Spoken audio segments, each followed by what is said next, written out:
Gel, boa noite. Boa noite, tudo bem? Tudo bem, Gel? Tudo em paz. Graças a Deus. Satisfação imensa estar com você na noite de hoje para esse tema tão maravilhoso que é falar de Jesus.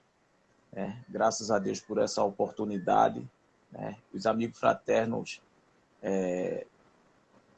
têm a honra em ter lhe convidado e para que possamos hoje, ver essa banquete espiritual, nas suas palavras, na noite de hoje.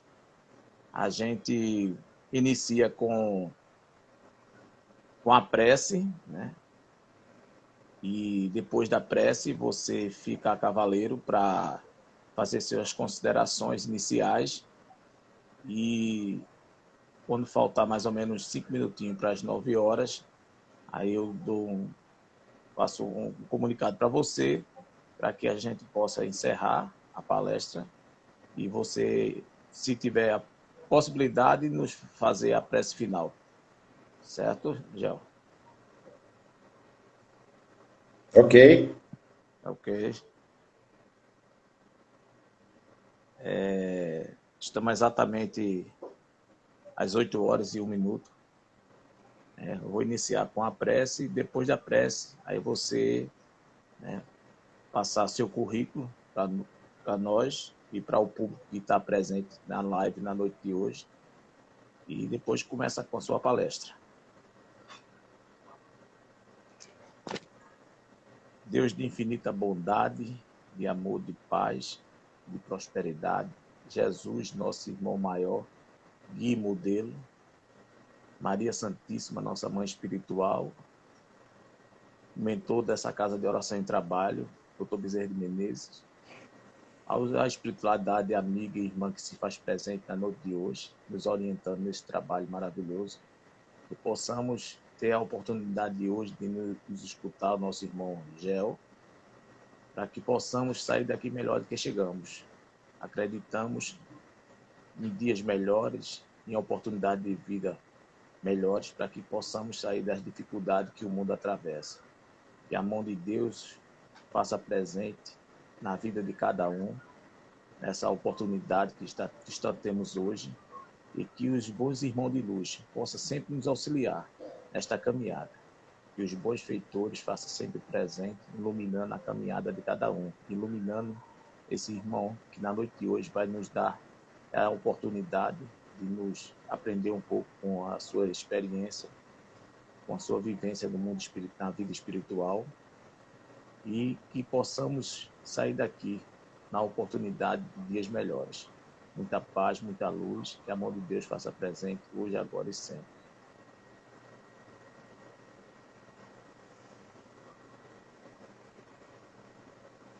Posso começar? Fica à vontade, Gel. Fica à vontade. A minha voz... satisfação imensa dos amigos fraternos estar na noite de hoje lhe recebendo, com a sua belíssima explanação.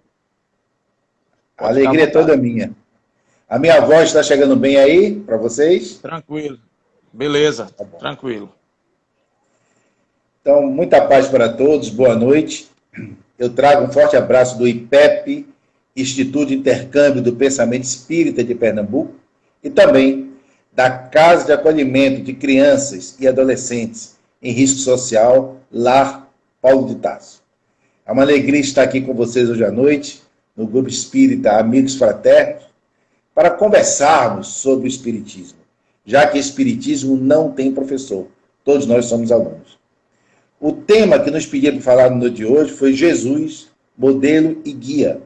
E em cima dessa temática, nós vamos caminhar na abordagem de hoje à noite. Até aproximadamente, como disse o nosso irmão, 5 para as 8. Não é isso? 5 para as 9. Para 9. Pô, positivo. Há alguns anos, eu tive a oportunidade de ir numa cidade muito pequenina. De vez em quando eu conto esse caso em algumas palestras. Pequenina e muito longe. Cidade chamada Dachau. Eu não sei se alguns de vocês já foram ou mesmo se escutaram falar. Ela fica longe, fica lá na Europa. na Alemanha, no sul da Alemanha. A cidade mais perto dela e mais famosa é Munique, na Alemanha. E eu estava, então, fazendo um roteiro lá, próximo dessa cidade, e tive a oportunidade de ir numa tarde e nela, que é pequenininha. E o que é que me interessou em ir até essa cidade chamada Dachau? Porque nessa cidade, hoje, é um museu, esse local é um museu para ser visitado. Mas lá, nessa cidade, foi o local em que foi construído o primeiro campo de concentração nazista, em 1938. 1938 foi construído esse campo de concentração. Esse campo de concentração serviu de modelo para outros campos de concentração, na época do nazismo. Então esse foi o primeiro e serviu de modelo. E eu então fui até lá, em Dachau, nesse local, nesse campo de concentração, para sentir de perto esse momento tenebroso, histórico, da nossa civilização. Ao chegar lá, fui caminhando, me aproximando. O campo de Dachau, o campo de concentração, para se ter uma ideia, quem eram os prisioneiros que eram levados para lá? Eram os judeus na época, os ciganos, os deficientes físicos, os negros, todos aqueles que a concepção nazista do momento, naquela época, achavam que poderiam prejudicar a chamada raça pura, que logicamente era a deles. Esse campo de concentração, durante o período de sua existência, que foi de 1938 a 1945, viveram lá, ou melhor, sobreviveram lá, ou passaram por lá, aproximadamente 220 mil pessoas. O tamanho desse campo, geograficamente falando, seria no máximo 3 campos de futebol, para você ter uma ideia. Mas só o gramado. Imaginemos nós aqui o gramado do Arena de Pernambuco, ou da Ilha do Retiro, do Arruda. Tira a arquibancada, porque tinha galpões, não tinha edificações, e juntando 3 gramados desse campo de futebol, 3, no máximo, seria isto em termos de tamanho desse campo de concentração, chamado Dachau, na Alemanha. Para se ter uma ideia, teve momentos durante a existência desse campo de concentração que viveram lá dentro 33 mil pessoas ao mesmo tempo. Você pegar 33 mil pessoas e colocar em 3 campos de futebol, é o mesmo que você pegar 11 mil pessoas e colocar em um campo de futebol. Então, imagine você um gramado de um campo de futebol, só gramado, não é arquibancada, só gramado, colocar 11 mil pessoas vivendo dentro do gramado. Para você ter uma ideia que tipo de qualidade de vida se tinha num campo de concentração como esse. Eu fui me aproximando, olhei para o lado esquerdo, eu vi o trilho, que era o mesmo trilho que os vagões traziam os prisioneiros naquela época de sua existência, do campo de concentração. Homens, mulheres e crianças. Os soldados chegavam geralmente de madrugada, à noite, arrombavam a porta, prendiam todo mundo, e o motivo era porque eles faziam parte de uma dessas classes que eu acabei de falar. Ou eram negros, deficientes físicos, ciganos, etc. Eu, por exemplo, com a minha pele escura, se eu vivesse nessa época lá na Alemanha, eu estaria também no campo de concentração. Olhei para o lado esquerdo e não tem como não se emocionar. Não vi na mente as imagens das crianças, dos homens, das mulheres, chegando naqueles vagões, naquele mesmo trilho, que está lá hoje como museu, descendo ali sem saber por que estava sendo preso. Eu olho para o lado direito e vejo o portão de entrada do campo de concentração. Um portão de ferro grande e com uma frase em alemão, que estava escrito em alemão e traduzido em português, estava escrito: o trabalho liberta. Uma verdadeira hipocrisia, uma falácia, para que as pessoas passassem pelo portão, lessem aquela frase e achassem que trabalhando como verdadeiros escravos, um dia iam ser libertos por eles.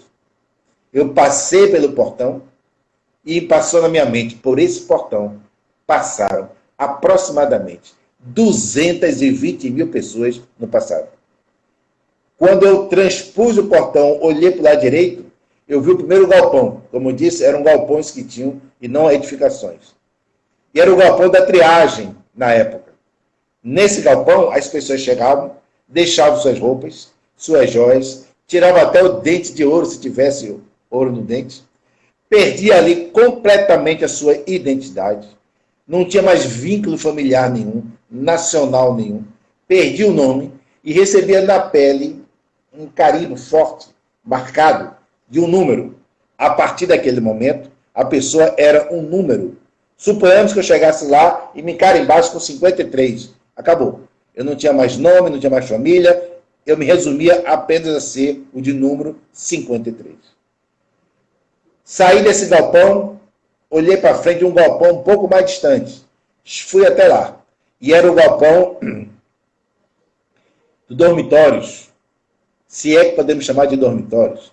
Porque eu cheguei lá e não tinha cama. Era um extrato de madeira enorme em que as pessoas ficavam uma por cima da outra. Imaginem vocês. 11 mil pessoas dentro de um gramado de um campo de futebol.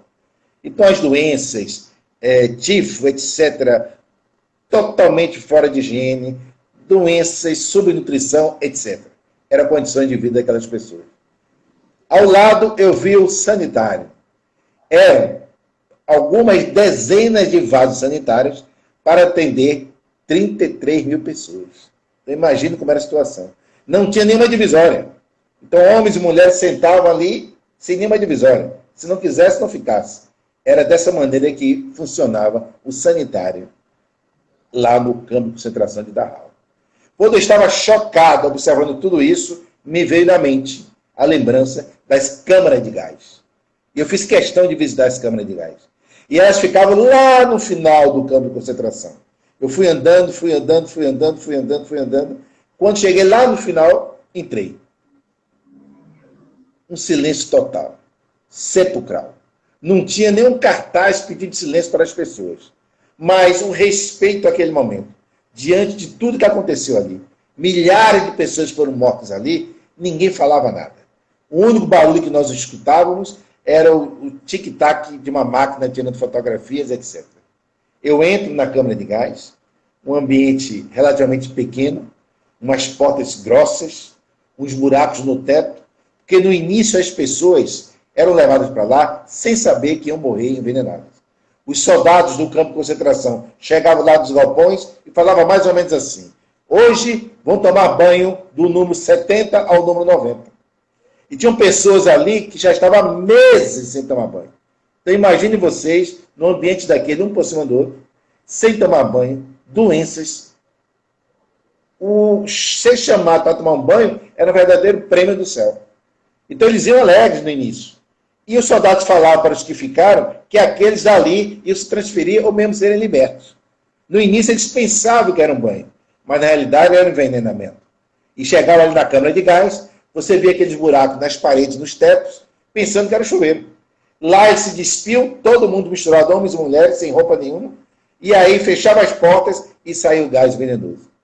Com um certo tempo todos morriam, e entravam por uma outra porta que eu vi também, os soldados com máscaras para se protegerem, pegando os cadáveres, colocando mais macas e levando para a sala anexa, que era justamente o crematório.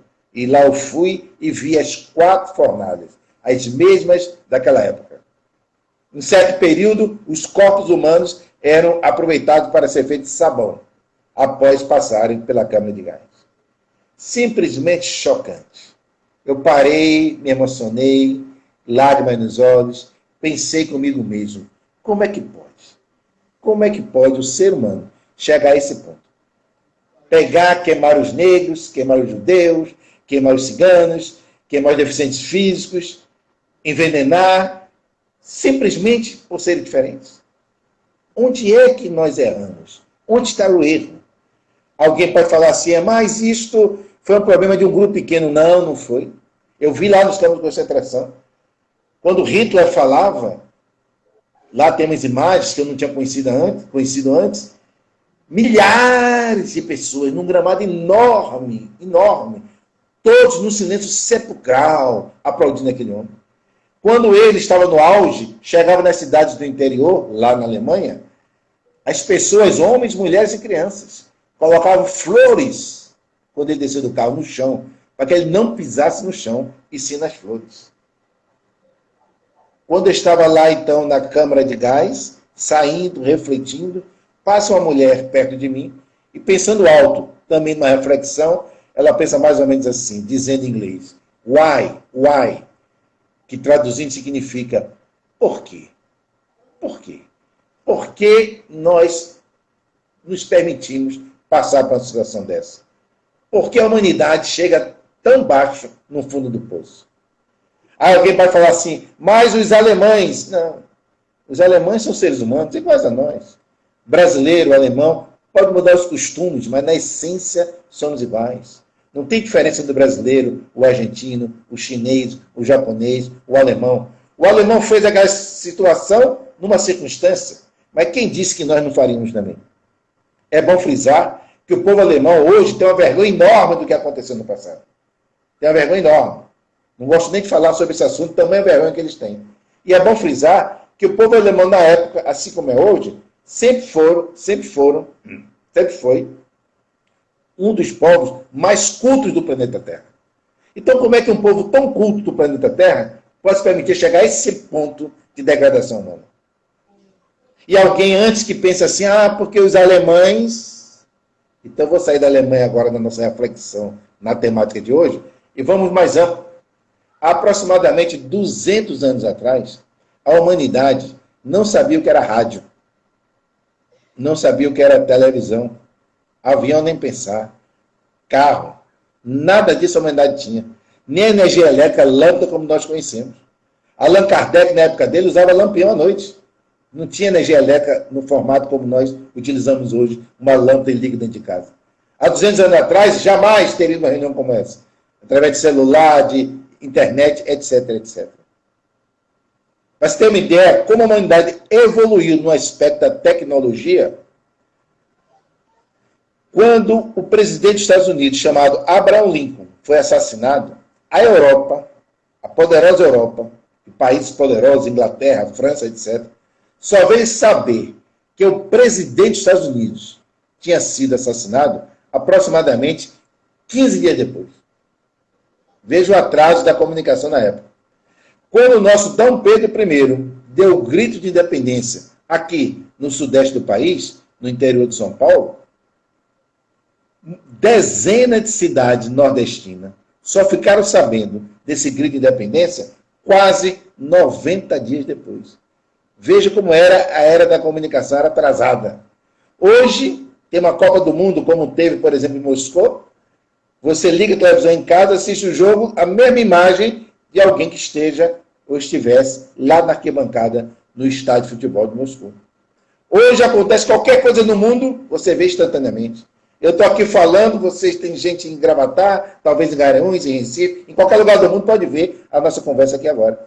Tudo instantaneamente. É tão rápido que se fosse naquela época, a notícia da morte do presidente dos Estados Unidos chegaria antes de ele morrer. Então é a rapidez que está a nossa telecomunicação. Hoje, a humanidade já caminha pelos campos profundos da ciência. Já foi à Lua, já está mandando nave para Marte, penetra no micromundo dos átomos, dos elétrons, dos neutrinos, dos pósitrons, penetra pelos telescópios poderosos no macromundo das galáxias, das estrelas, dos planetas. Tudo isso está acontecendo.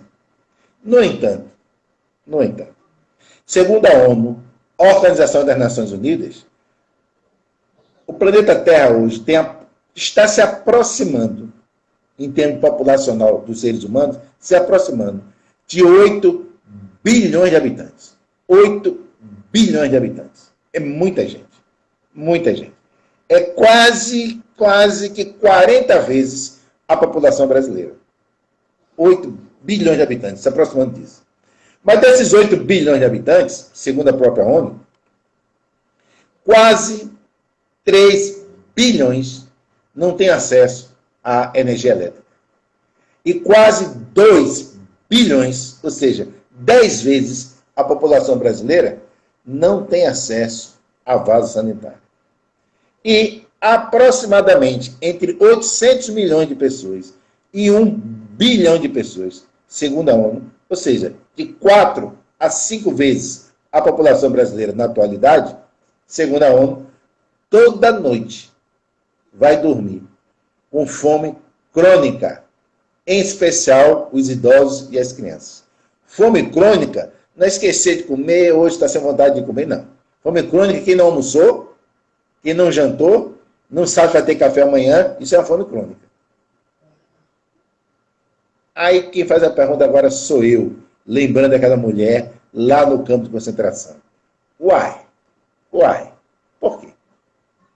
Já não são os alemães, agora somos nós, seres humanos. Por quê? Se a humanidade cresceu tanto tecnologicamente, por que quadros como esse? Essa mesma humanidade, toda a humanidade terrestre, segundo a própria ONU, está gastando aproximadamente por ano 5 trilhões de reais. Sabem o quê? Em armas de guerra.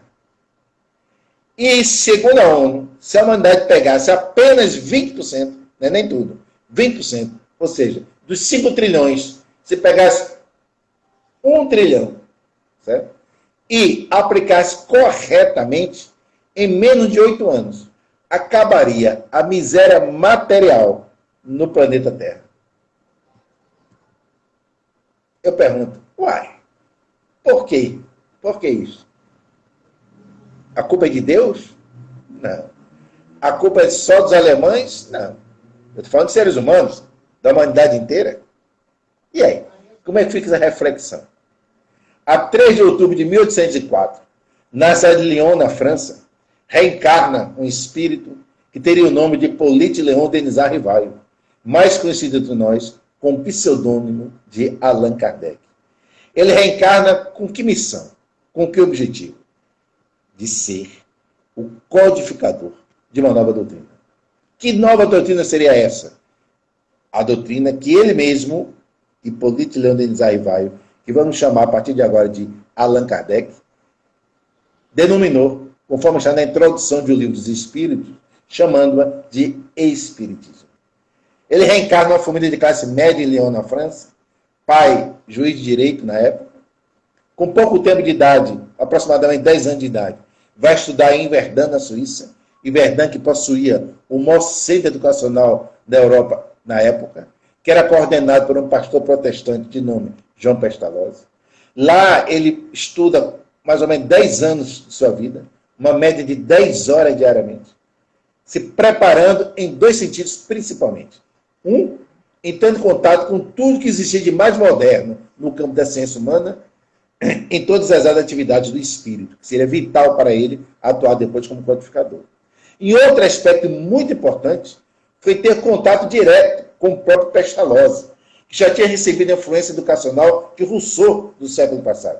E seria muito importante para Kardec aquela experiência didática, que seria muito útil na tarefa que ele iria desempenhar como codificador do Espiritismo. Ele se destacou tanto que algumas vezes seus professores, principalmente de matemática e de pedagogia, quando não podiam dar aula, pedia para ele, que ainda era aluno, que desse aula no lugar dos professores. Tamanha era a esperteza, o conhecimento e a bagagem desse aluno que nós conhecemos como Allan Kardec. Ele retorna para a França, pouco tempo depois vai morar em Paris, capital da França, e tem sua vida normal, como professor, pedagogo, pesquisador. Quando, no ano de 1854, Allan Kardec, com aproximadamente 50 anos de idade, tem aquele famoso diálogo com seu amigo de nome Fortier. Fortier era amigo de Kardec, entre outros motivos, porque ambos se interessavam pelo estudo do chamado magnetismo animal, que chegou ao mundo no século anterior a Kardec, através de Franz Anton Mesmer. Foi Fortier que falou para Kardec, de forma coloquial, que estava havendo reuniões em que as mesas se locomoviam e se mexiam sem que ninguém as tocasse. Praticamente ninguém as tocasse. Allan Kardec já sabia desse fenômeno, que começou lá de forma mais intensa em Hydesville, com Bondade Wade, em Nova York, com as irmãs Fox, atravessou o Oceano Atlântico, chega na Europa em vários países, em várias cidades, chegou em Paris, em vários bairros, em várias casas. Mas Allan Kardec tinha um pé atrás. No fundo, ele achava que eram 2 opções. Ou era fraude, ou algum tipo de fluido, de energia, que a humanidade ainda não conhecia e que um dia conheceria, mas não que fosse espírito. na percepção de Kardec. Não deu muita bola. Um outro amigo de nome Carlotti chega para Kardec e fala sobre as reuniões. Kardec não dá muita bola, conforme coloca depois na Revista Espírita. Mas Fortier retorna com uma novidade. Fortier diz para Kardec mais ou menos o seguinte: Kardec, as mesas, além de se mexerem, se locomoverem, sem que praticamente ninguém as toque, elas também estão respondendo às perguntas que os homens lhe fazem. Respondendo como, Kardec? Perguntou Kardec. E diz Fortier, depende. Às vezes coloca letras, a mesa anda, vai juntando as letras. Às vezes por um processo de sematologia, de mímica, um cumprimento, abaixando um pouco a mesa, etc. E às vezes pela tipologia, pancada no chão. Quando alguém falava uma frase sendo verdadeira, a mesa dava uma pancada no chão. Uma frase não sendo verdadeira, a mesa dava 2 pancadas no chão. E nunca errava. Mesmo assim, Allan Kardec, com sua racionalidade, o seu bom senso, o seu discernimento, ele disse mais ou menos o seguinte, que ficou uma frase famosa no meio espírita: enquanto não me provarem que uma mesa tenha músculo para se mexer, nervos para sentir, cérebro para pensar, ou seja, possa ser sonâmbula, eu não vejo nisto mais do que um conto da carotinha. No entanto, Allan Kardec não era fanático, nem da afirmação, nem da negação. E aceitou ir, no ano seguinte, no mês de maio de 1857, a assistir uma reunião dessas na casa da senhora Prenda Maisson. Ele foi mais de uma vez, depois na casa do senhor Boudin, etc. E lá chegando, conforme ele relatou a posteriori, ele disse que viu os fenômenos acontecerem em condições tais que não lhe deixaram margem a nenhuma dúvida de que não era fraude. Se não era fraude, pensou Kardec de maneira genial. Então, abria-se a oportunidade de serem os espíritos, a chamada volta dos mortos. E sendo os espíritos, pensou Kardec, ele estaria tendo uma oportunidade ímpar de ter as respostas para as grandes perguntas que ele sempre teve na vida. Quais seriam as grandes perguntas que o Sr. Allan Kardec sempre teve na vida? De onde eu vim? Para onde eu vou? O que é que eu estou fazendo na Terra? Por que uma criança nasce cega? Tetraplégica? Deus existe? Quando eu saio numa noite de luar na calçada e olho para o céu e vejo as estrelas a brilhar, só tem vida na Terra? Só abrindo parênteses. A astronomia humana hoje, que é limitada, já afirma que existe aproximadamente, segundo a astronomia humana, que é limitada, aproximadamente 2 trilhões de galáxias. Cada galáxia com aproximadamente 300 bilhões de estrelas. Para não dar um curto-circuito na nossa cabeça, é o seguinte: existe mais estrelas do que grãos de areia na Terra. Só vai ter vida na Terra? Perguntava Kardec nas suas reflexões. E o que foi que Kardec fez? Reuniu um pouco mais de 10 médios no início, alguns que nem se conheciam, e começou a fazer perguntas, as mesmas perguntas para vários médios, para ver se as respostas tinham coincidências. A chamada universalidade das informações. E uniu a isso a chamada racionalidade das informações. Entre esses médios, tinham 2 irmãs, uma de 16 e outra de 14 anos. A 16, Caroline Boudin, e a de 14 anos, Júlia Boudin. Agora imaginemos nós, uma menina dessa, imaginemos, porque Kardec não colocou o nome dos médios nas respostas das comunicações. Mas imaginemos Kardec perguntando a essa menina de 14 anos, que é Deus? E a resposta se tornou pergunta 1 do Livro dos Espíritos. É a inteligência suprema, causa primária de todas as coisas. Imaginemos nós, Kardec se virando para a irmã dela, de 16 anos, e perguntar a pergunta 4 do Livro dos Espíritos. Foi mais ou menos o seguinte: como podemos provar a existência de Deus? Resposta: no axioma que aplicar a vossa ciência. Não há efeito sem causa. Procurar a causa de tudo que não é obra do homem, e a vossa razão responderá. Veja que doutrina maravilhosa estava chegando. Se ele perguntasse o que tornou a pergunta 13 sobre os atributos de Deus, foi mais ou menos assim: quando afirmamos que Deus é único, todo-poderoso, ou seja, onisciente, onipresente, eterno, imutável, infinito, soberanamente justo e bom, temos ideias totais de seus atributos? E a resposta, do vosso ponto de vista, sim, porque credes abranger tudo. Sabei, porém, que existem coisas que estão acima da inteligência, também mais inteligentes, e que a vossa linguagem, limitada às suas sensações, não tem condições de exprimir. E continua a resposta. Veja que doutrina maravilhosa estava chegando. E a 18 de abril de 1857, Kardec publica o Livro dos Espíritos. O que é que o Livro dos Espíritos traz para nós? Os princípios básicos da doutrina espírita. E o que são princípios básicos da doutrina espírita? Eu costumo fazer essa correlação. Quais seriam os princípios básicos de um prédio? O que é que segura um prédio? O que é que sustenta um prédio? O que é que faz um prédio não cair? A fundação, os pilares, as vigas e as lajes. Quais seriam, então, os princípios básicos da doutrina espírita? O que sustenta a doutrina espírita? De maneira ampla, poderemos dizer a existência de Deus, a imortalidade da alma, a comunicabilidade dos espíritos, a reencarnação, a evolução, a pluralidade dos mundos habitados, a lei de causa e efeito, o livre-arbítrio e a ética da fraternidade. A ética da fraternidade. Qual é a ética da fraternidade da doutrina espírita? É a ética do Cristo, que é o tema de hoje, modelo e guia. E o que é que o Cristo Jesus nos ensinou?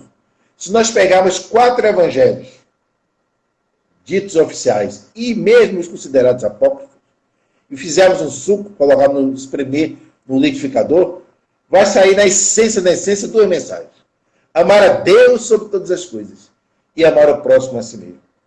Mas na prática, como dizia D. Helder Câmara, quando estava entre nós, ele dizia mais ou menos o seguinte: na prática, o que é amar a Deus na Terra? Se eu falar assim, amigos, vamos, quando terminar essa reunião, vamos todo mundo nos reunir aí no centro da cidade de Gravatá. E vamos amar a Deus. Aí todo mundo vai para lá. Vai amar a Deus, o que é amar a Deus? Na prática, amar o próximo. Então, a vivência prática do amar a Deus hoje na Terra significa amar o próximo. E o que é amar o próximo? É fazer ao próximo o que gostaria que o próximo nos fizesse. Como diz Jesus, amar-vos uns aos outros, assim como eu vos amei. Este é o nosso grande desafio. Nós podemos estudar bastante mediunidade, reencarnação, sermos expertos, todo mundo é expert nesse assunto, que é muito importante o estudo e o conhecimento. Mas, se nós não priorizarmos a nossa mudança moral, nós estaremos fracassando nessa encarnação. Qual é a diferença do espírito e do verdadeiro espírita? O espírita, o que é ser espírita? Uma vez eu perguntei, o que é ser espírita? Num seminário. E alguém falou, não, ser espírita é estudar a doutrina. Não, tem gente que estuda e não é espírita. Eu conheço mesmo uma pessoa que já faleceu, que estudou muito a doutrina espírita, estudou todos os livros da codificação e era materialista. Apesar de me falar que de todas as doutrinas que ele estudou, o espiritismo era o mais fantástico. Mas mesmo assim, ele desencarnou sem vencer a barreira do materialismo. Alguém disse, não, ser espírita é ser bom. Também. Mas Madre Teresa de Calcutá era boníssima. Irmã Dulce, que eu tive a oportunidade de conhecer em Salvador, na Bahia, fantástica. Que a Igreja Católica há pouco santificou. Mas era católica. Aí uma outra pessoa falou, não, é admitir a reencarnação. Sim, mas os budistas são reencarnacionistas e não são espíritas. Então, o que é ser espírita? Ser espírita é admitir os princípios básicos da doutrina espírita. Aqueles que eu acabei de citar. Existência de Deus, imortalidade da alma, etc. Se eu admito isto, eu já sou espírita. E o que é ser verdadeiro espírita? Verdadeiro espírita é aquele que admite isto, os princípios básicos, por isso que ele é espírita, mas ao mesmo tempo se esforça honestamente, perseverantemente, constantemente, diariamente, para amanhã ser moralmente melhor do que ele mesmo em relação ao dia de hoje. Esse é o verdadeiro espírito. Então, a proposta moral da doutrina espírita é a proposta de Jesus. Amai-vos uns aos outros, assim como eu vos amei. E para que nós possamos colocar dentro de nós esse ensinamento de Jesus, Eu relembro aqui o espírito Joana de Ângeles, numa mensagem muito significativa através do médium Divaldo Pereira Franco, quando ela fala sobre o conhece a ti mesmo, a meditação do mergulho interior. Se você não fizer um conhece a ti mesmo, um mergulho interior, você não sabe onde está. E por não saber onde está, não vai saber para onde ir. E vai ficar perdido nessa passagem reencarnatória pela Terra. Eu tenho que mergulhar para saber dentro de mim e perguntar para mim mesmo, Gel, como é que está o seu orgulho? Você hoje está menos orgulhoso do que ontem ou mantém a mesma coisa? Gel, como é que está a sua vaidade? Gel, como é que está o seu egoísmo? É o mergulho interior que Sócrates, filósofo grego, deu ressonância a essa frase. Conhece a ti mesmo, mas que foi Tales de Mileto, num templo em Delfos, que viu isso escrito na parede. Conhece a ti mesmo, mergulho interior. Este é o nosso grande desafio nesta encarnação. Em que nível nós estamos no campo do amar ao próximo a si mesmo? No campo das transformações morais. Porque, como Kardec botou tão bem no frontispício do Evangelho segundo o Espiritismo, na introdução, ele coloca que no Evangelho de Jesus poderia se analisar 5 aspectos, históricos, milagres, etc.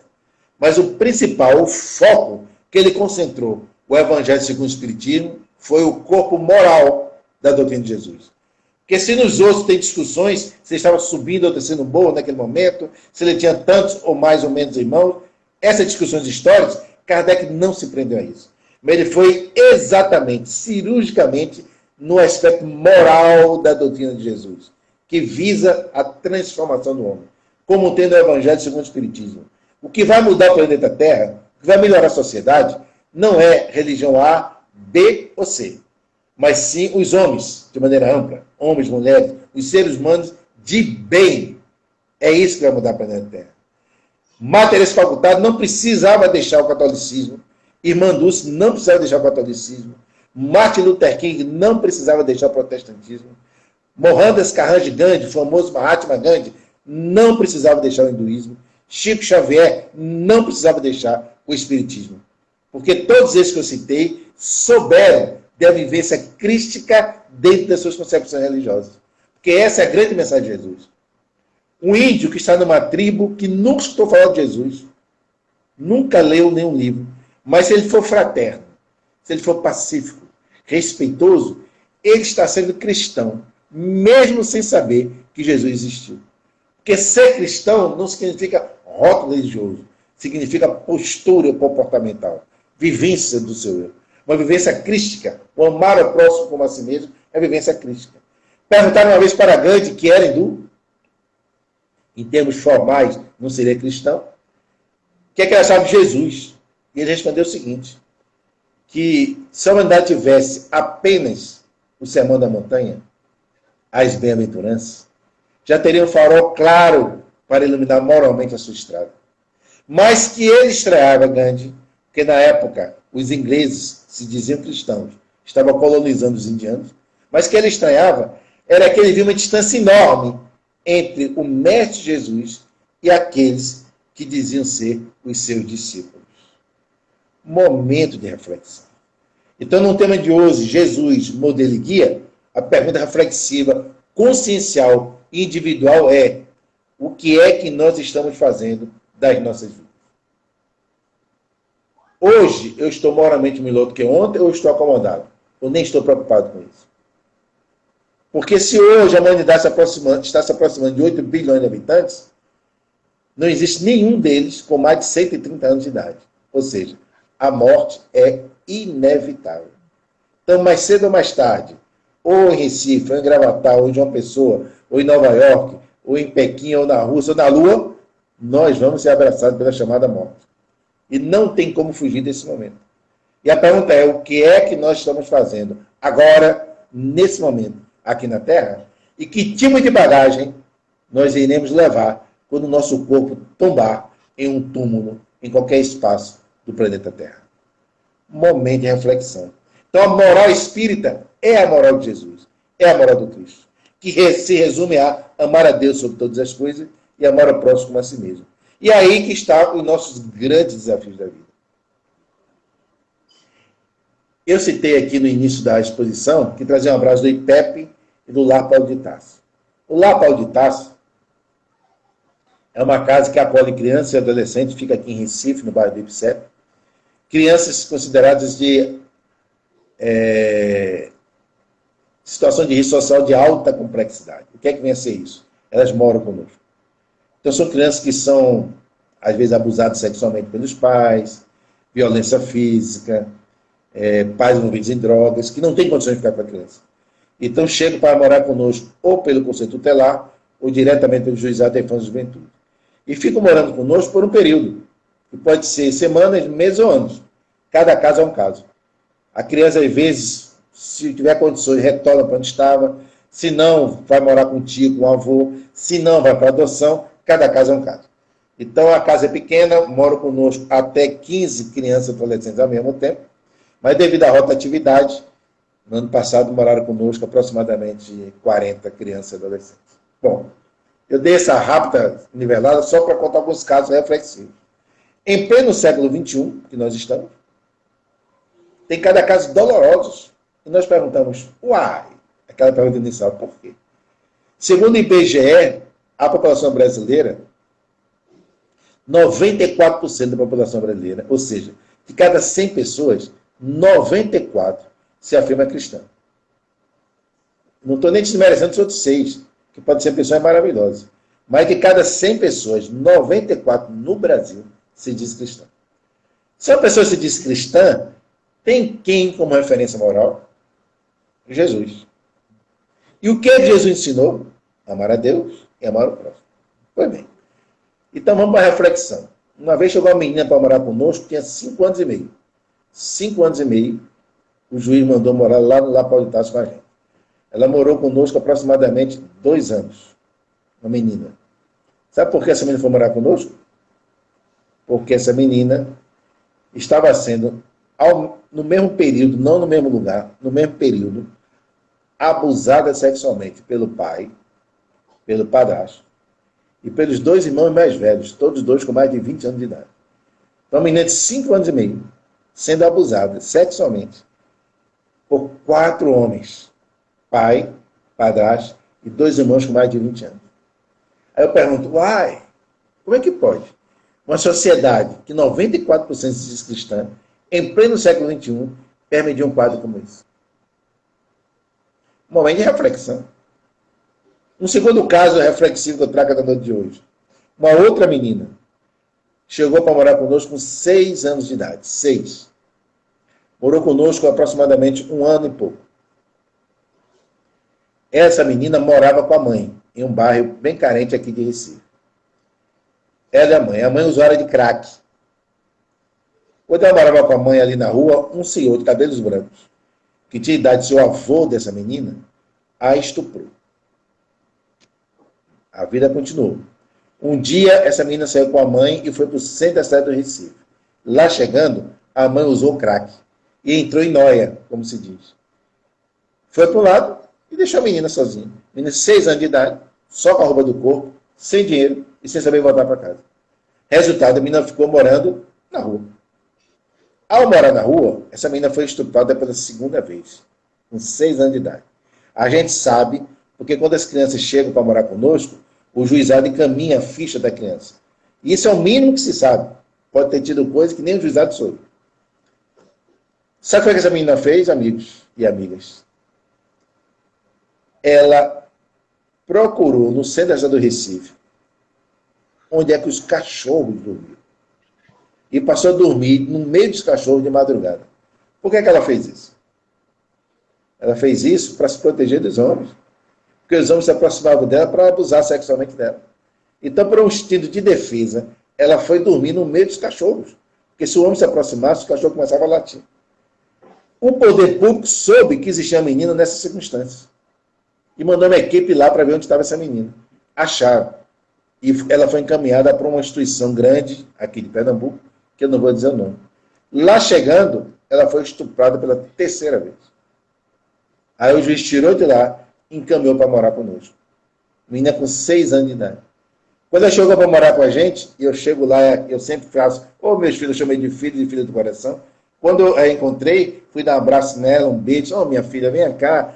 ela deu uns 2 passos para trás, botou a mão assim, como uma barreira, e perguntou para a tia ao lado dela se eu era de confiança. Também o trauma que já estava dos homens que se aproximavam dela para abusar sexualmente dela. Aí eu pergunto, uai, por quê? Por quê? 94% não se diz cristão? Em pleno século XXI, como é que isso acontece debaixo do nosso nariz?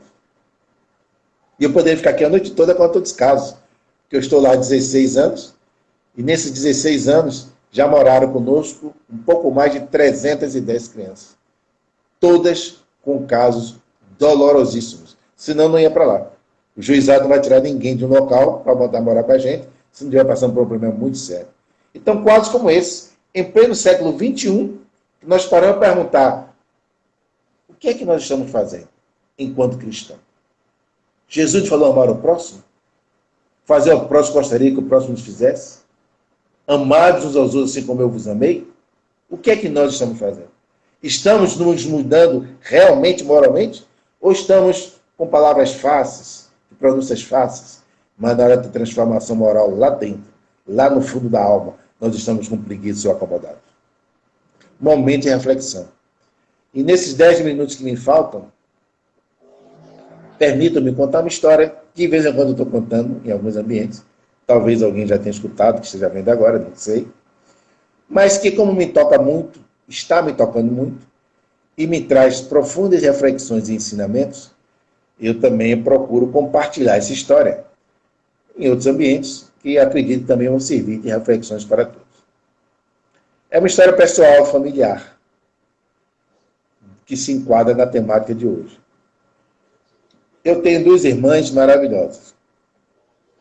E minha irmã mais velha, há aproximadamente 5 anos atrás, ela começou com um probleminha na voz, que eu nem percebi. Minha filha foi quem primeiro me alertou. Ela disse, meu pai, minha tia, minha irmã, eu notei que ela está com a voz um pouquinho lenta. Eu não tinha percebido. Falei, não percebi não, mas na próxima oportunidade eu vou conversar com ela e ficar atento. 2 dias depois, eu tive a oportunidade de conversar com minha irmã, e realmente eu notei que a voz estava um pouco lenta. Conversei então com ela, conversei com meus sobrinhos, os filhos dela, meu sobrinho, minha sobrinha.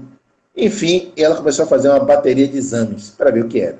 Em princípio, se achava que era algum problema psicológico, algum trauma, afetando a voz, etc. Resultado. Quando foi finalizar todos os exames, chegou à conclusão que ela estava com ELA. Para quem não sabe o que é, ELA são as iniciais da doença chamada esclerose lateral amiotrófica. É uma doença neurológica, não tem cura, fatal, progressiva e vai imobilizando seu corpo. Então, todos os músculos que você comanda, ele vai ficar paralisado. Só vai deixar funcionando o seu corpo aquilo que você não comanda. Coração, pulmão, etc. Até a respiração dificulta, porque o diafragma, que fica aqui no abdômen, em parte nós temos comando sobre ele. Então dificulta um pouco o processo respiratório. E ela então estava com essa doença. Quando ela soube, ela teve um impacto normal, foi averiguar a doença, e realmente a doença contundente, mobiliza todo o seu corpo. O efeito começou a acontecer no corpo dela, ela começou a ter dificuldade de locomoção, foi cada vez mais piorando, até o ponto que ela praticamente não usava mais as mãos, ela nunca foi canhota, mas a mão direita não usava mais. Mas mesmo assim, com o celular, ela ia com o dedinho, botando mensagem para o grupo da família sobre Deus, sobre Jesus. Hoje minha irmã está totalmente paralisada, deitada numa cama, só mexe os olhos, não fala nada, mas escuta e está lúcida. Só mexe os olhos, mais nada. Mas sente o corpo. Então imagine vocês, se alguém apertar o dedo dela, ela sente. Se tiver uma dor no pé, ela vai sentir a dor. Se tiver uma cócega na costa, ela vai sentir as cócegas. A cócega. Agora imagine vocês, uma situação dessa, ela sentindo as coisas, sem saber se manifestar o que está sentindo. Para imaginar, é só a gente parar para pensar assim. Imaginemos nós, meia hora, apenas meia hora, completamente paralisados, só mexendo os olhos. Você já tem dificuldade de imaginar, ficar 30 minutos assim, imagine ela dessa maneira há anos. Só mexendo os olhos. No entanto, eu nunca vi minha irmã blasfemar. Nunca. Nunca reclamou de nada. Com o dedinho em dificuldade tremenda para digitar no WhatsApp, ela só botava mensagem de otimismo, de alegria, de motivação, de fé. Nunca vi ela reclamando de Deus, blasfemando, reclamando da vida. Nada, nada, nada. Um ensinamento fortíssimo para mim.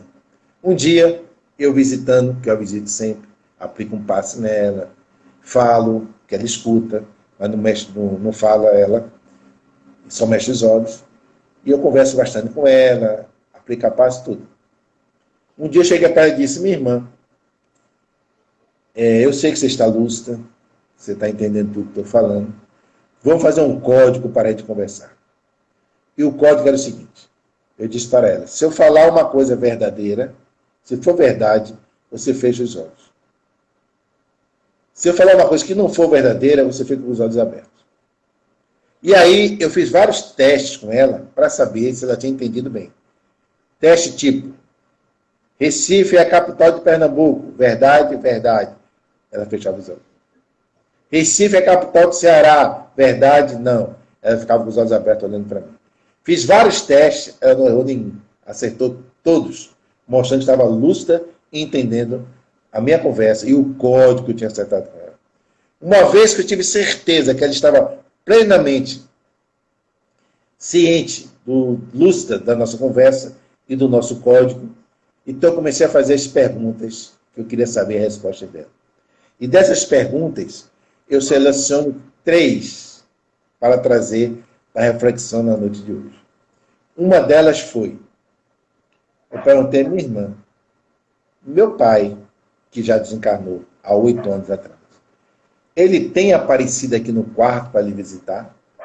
Você tem visto meu pai em espírito aqui no quarto? Ela disse que sim. Através do código, ela me disse que meu pai se apresenta periodicamente para ela lá no quarto, apoiando-a, reconfortando-a e animando-a diante dessa dura profissão de ficar presa no corpo, só mexendo os olhos e com lucidez.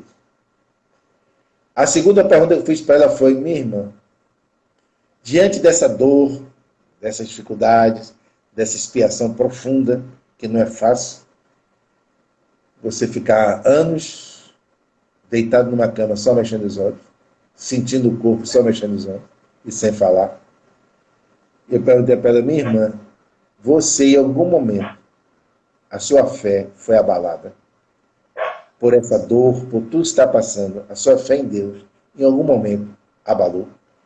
Ela disse que não, pelo código, que a fé em Deus dela continuava inabalável, que nada mexeu na fé que ela tem em Deus. E por último, a última pergunta, trazendo para hoje à noite, eu perguntei: minha irmã, você, nessas condições que está no momento, com essa paralisia no seu corpo, etc., você se considera uma pessoa feliz? E ela me respondeu que ela não se considera feliz, ela se considera muito feliz, muito feliz. Então eu paro para refletir: meu Deus, minha irmã totalmente paralisada há anos, só mexendo os olhos, deitado numa cama. E me responde que a fé continua inabalável em Deus. Me responde que ela é muito feliz. Eu me lembrei da mensagem de Joana de Ângeles, quando ela diz basicamente o seguinte: você sempre pode fazer o bem, mesmo que você não fale, mesmo que você não enxergue, mesmo que você não escute, mesmo que você perca os movimentos, mas você pode fazer o bem, tendo fé e esperança. E eu olhei para minha irmã e digo: meu Deus, como é que pode? Como é que eu, Gel, que nesse momento posso mexer minhas mãos, minhas pernas, me locomover, falar, posso alegar que não tenho condição de fazer o bem? Como é que eu posso esmorecer na minha fé, vendo minha irmã dizendo que tem uma fé inabalável, totalmente mobilizada da cama? Como é que eu posso reclamar alguma coisa de Deus, vendo minha irmã dizendo para mim, por código, que não é feliz, que é muito feliz, mesmo passando por essa profunda e dura expiação que ela está passando no momento. Não tem condições. Não tem condições de ter o desculpismo de não fazer o bem. Eu tenho a obrigação moral. Não existe álibi para ninguém quando chegar no mundo espiritual e falar que não fez o bem porque não pôde, por causa disso ou daquilo outro. Não. Se minha irmã está ali, sem movimento, paralisada, só os olhos, e passa essa energia de fé e de esperança, quem sou eu para esmorecer? Se eu estou falando de minha irmã aqui agora, ela nem sabe que eu estou falando com vocês. Ela está lá, presa na cama, no seu corpo. Mas eu estou falando porque ela está dando um exemplo. E ela, mesmo sem saber, está fazendo bem.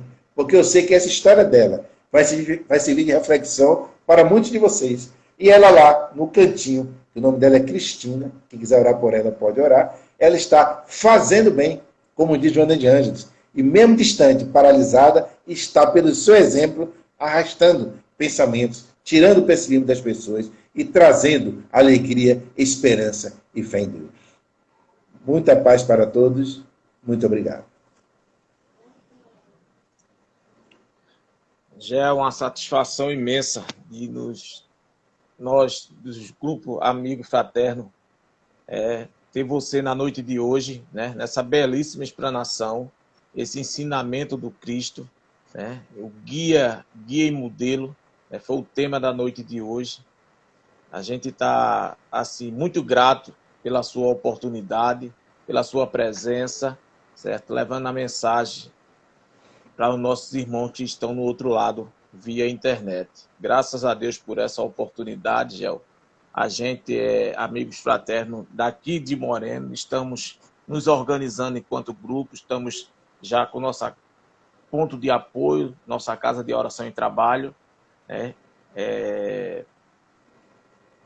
Leve um abraço do nosso grupo, aquele casa de oração e trabalho, que é o Paulo de Tássio, uma casa de uma referência no trabalho, não só da divulgação, mas do acolhimento dessas criaturas que vivem em ruas, no abandono da sociedade. Isso é tudo um reflexo da sociedade, como você bem colocou, e que a gente está satisfeito na noite de hoje e pedindo, né, a oportunidade para que outras oportunidades você esteja conosco, em outros momentos, em outras oportunidades, não só virtualmente, mas, se Deus quiser, presencialmente, quando esse momento de dificuldade, de pandemia passar. A gente pede para que, se dentro das suas condições, você faça a prece final, e a gente fica honrado com a sua participação na noite de hoje, Gel. Faça seus esclarecimentos, suas ponderações finais e depois a prece. O agradecimento é todo meu, a alegria é toda minha de estar com vocês. Eu vi aqui rapidamente, não deu para ver tudo, mas eu vi amigos queridos, Isoláquio, Mustafa, Helena Vidal, que mandaram mensagens de incentivo. Muito obrigado a eles e a outros que eu não tive tempo de ler, que passa muito rápido. Eu agradeço pela oportunidade de estar com vocês e conversarmos um pouco sobre o Espiritismo. Oremos, então.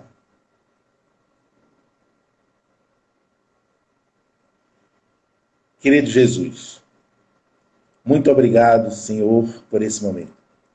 Obrigado pela nossa vida. Obrigado pelas oportunidades da vida.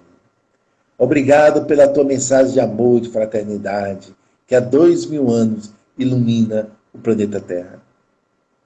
Obrigado, Senhor, pela doutrina espírita, que de maneira racional, lógica, vai esclarecendo passo a passo os destinos da humanidade, de onde viemos, para onde iremos, dando um norte racional, Senhor, e entendendo cada vez mais a importância do mergulho interior, do conhece a ti mesmo, da transformação moral, do amar a Deus e do amar ao próximo. Muito obrigado, Jesus, por tudo. E que possamos, Senhor, com esforço, com determinação, ter, pelo menos, a fé do tamanho de um grão de mostarda. E com esta fé, do tamanho de um grão de mostarda, Senhor, possamos remover as montanhas do egoísmo, do orgulho, da vaidade, da prepotência, que ele trazemos no atavismo do nosso inconsciente de espírito milenar. Muito obrigado, Jesus, por essa oportunidade libertadora. Que todos nós, Senhor, possamos aproveitar ao máximo nesta encarnação. Como dizia Mohandas Karamchand Gandhi, que o mínimo que um homem de bem deve fazer na Terra é tentar fazer o máximo no campo do bem. Muito obrigado, Jesus, por todos, por tudo. Muito obrigado, amigos. Que temos muita paz e harmonia. Que assim seja. Assim seja, Gel. Muito obrigado, Gel. Muito obrigado mesmo. Os amigos fraternos ficam agraciados pela sua participação e que possamos, em outras oportunidades, como eu refleti, lembrei no início, a gente nos encontrarmos. E se você, assim, o último contato pessoal que eu tive com você foi naquele bazar, lá no sítio da Trindade, organizado em 2019, que eu cheguei a oportunidade de ir lá no ponto de apoio lá do Paulo de Tarso, que você estava lá na organização também. Eu estou lembrado. Está lembrado, gente? Estou lembrado. Você ficou ali, estava na barraca perto da gente, né? É isso. Eu estou lembrado, da barraca assim um pouquinho, saindo assim, já perto onde o pessoal passava. Eu parei ali, conversei com vocês, eu vi. Oi. Vocês falaram, parabéns, viu?